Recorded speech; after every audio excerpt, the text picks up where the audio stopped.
Federation of Bangladeshi association in North America ফোবানার 40তম সম্মেলন অনুষ্ঠিত হবে মার্কিন যুক্তরাষ্ট্রের অরল্যান্ডোতে।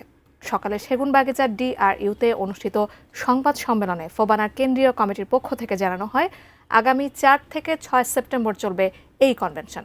ফোবানার 4 দশকের গৌরবময় যাত্রাকে স্মরণীয় করতে অরল্যান্ডোর হলিডে ইন রিসোর্টে হবে এবারের সম্মেলন। ফোবানা উত্তর আমেরিকায় বসবাসরত বাংলাদেশিদের একটি সংগঠন, যা দেশীয় সাংস্কৃতিক পরিচয় তুলে ধরা, নেতৃত্বের বিকাশ এবং আন্তর্জাতিক সম্পর্ক উন্নয়নে কাজ করে আসছে। সংবাদ সম্মেলনে কেন্দ্রীয় কমিটির সদস্যরা ছাড়াও উপস্থিত ছিলেন হোস্ট কমিটির সদস্যরা।